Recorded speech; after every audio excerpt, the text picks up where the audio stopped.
Bismillahirrahmanirrahim. Peta dan inti kandungan surat Al-An'am ayat 1-165. Semesta bertauhid dan tantangan dakwah. Surat Al-An'am adalah surat tentang semesta bertauhid, baik manusia maupun alam jagat raya. Surat ini termasuk surat As-Sab'ut Tiwal, 7 surat yang panjang dalam Al-Quran, bersama surah Al-Baqarah, Al-Imran, An-Nisa, Al-Maidah, Al-A'raf, dan surat Yunus. Uniknya, walaupun panjang, seluruh ayat dalam surat ini diturunkan sekaligus. Kata Al-An'am berarti binatang ternak. Ungkapan ini diambil dari sikap kaum kafir di masa jahiliyah. Mereka membuat aturan halal haram soal persembahan berhala yang berasal dari ternak tertentu berdasarkan hayalan dan tanpa punya dasar. Secara umum, isi surat Al-An'am dapat dikelompokkan menjadi 2 tema besar. Pertama, tentang semesta bertauhid. Kedua, tentang tantangan dakwah para nabi dan rasul dalam menyampaikan ajaran tauhid. Ayat pertama menyatakan bahwa Allah adalah pencipta langit dan bumi, pencipta kegelapan dan cahaya. Ayat kedua, Allah pencipta manusia dengan batasan ajalnya. Dan ayat ketiga, Allah adalah penguasa langit dan bumi, mengatur rahasia dan segala perbuatan manusia selama hidupnya. Ayat 1-3. Walaupun banyak bukti kekuasaan Allah pada diri manusia dan pada semesta, tapi ada golongan yang tetap ingkar, ragu-ragu, dan bahkan berpaling. Mereka menolak beriman dan memperolok para utusan Allah. Sikap ini kelak akan dipertanggungjawabkan di akhirat. Kelak semua orang akan dikumpulkan dan diberi balasan setimpal. 4-12. Dalam diri manusia sebenarnya tersimpan bibit keimanan dan fitrah untuk taat kepada Allah. Buktinya saat kesulitan dan terancam bahaya, manusia berdoa. 40-42. Dalam kondisi terancam bahaya, mereka berdoa pada Allah disertai janji akan menjadi orang soleh. Tapi setelah Allah menyelamatkan, mereka kembali kepada kekufurannya. Ayat 63-65. Sebagai bentuk konkret bagaimana orang beriman melihat tauhid dari alam semesta, dipaparkan kisah Nabi Ibrahim yang mengamati bintang, bulan, dan matahari. Dengan pengamatannya terhadap alam, beliau sampai kepada jalan hidayah untuk mengakui dan yakin bahwa tidak Tuhan selain Allah. 74-94. Setelah pengamatan tentang perjalanan spiritual Nabi Ibrahim, kaum beriman dibawa mengamati pohon yang tumbuh dan muncul dari biji. Allah mengeluarkan tumbuhan yang hidup dari biji yang mati dan sebaliknya. Allah menyingsingkan fajar dan menjadikan perjalanan matahari dan bulan dalam hitungan tertentu. Allah menjadikan bintang jadi petunjuk di gelap malam untuk yang di darat maupun yang di laut. Allah menurunkan hujan, menghidupkan tanah yang gersang sehingga menjadi kebun yang hijau.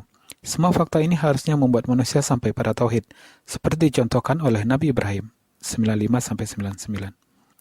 Iman kepada Allah perlu dibuktikan dengan perbuatan. Manusia dilarang mempersekutukan Allah dan diperintah berbuat baik kepada orang tua.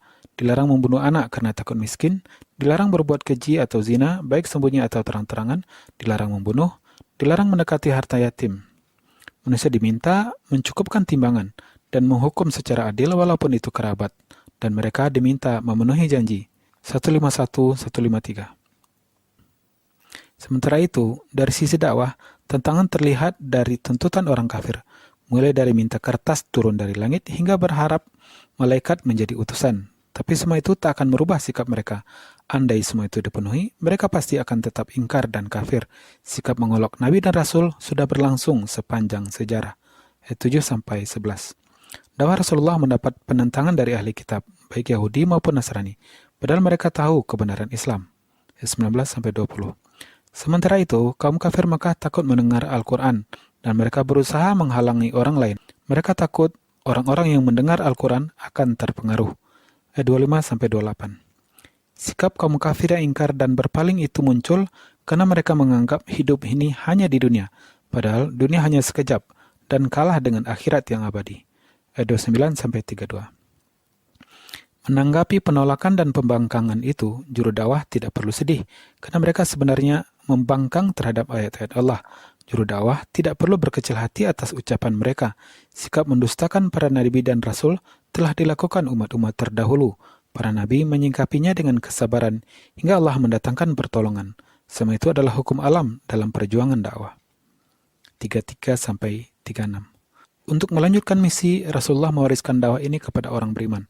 Dan beliau bukan orang pertama dalam sejarah panjang dakwah ini. Sebelum beliau sudah ada Nabi Ibrahim, lalu dakwah tauhid Ibrahim diwariskan kepada Nabi Ishak dan Yakub. Lalu dari keturunan mereka ada Nabi Daud, Sulaiman, Yusuf, Musa, dan Harun. Sebelumnya juga ada Nabi Nuh, Zakaria, Yahya, Isa, Ilyas, hingga Ismail, Ilyasa, Yunus, dan Lut. Mereka punya hubungan dan mereka mendapatkan hidayah dari Allah. 84-88. Untuk melanjutkan dakwah itu, Allah menurunkan Al-Quran sebagai bahan peringatan dan dakwah untuk disampaikan kepada seluruh semesta. 92. Islam adalah petunjuk Allah. Inilah agama yang lurus dan ajaran Ibrahim yang menolak kemusyrikan. Bahwa setiap orang beriman berikrar bahwa salat, ibadah, hidup dan matinya hanya untuk Allah. Bahwa mereka tidak akan mempersekutukan Allah dan siap diperintah dan bersikap patuh serta berserah diri. 160-163. Tidak pantas orang beriman mencari sesembahan selain Allah yang telah menciptakan semuanya. Setiap orang bertanggung jawab atas dirinya sendiri dan tidak ada dosa yang dipikul orang lain. Di akhirat, semua status perbuatan manusia akan diungkap.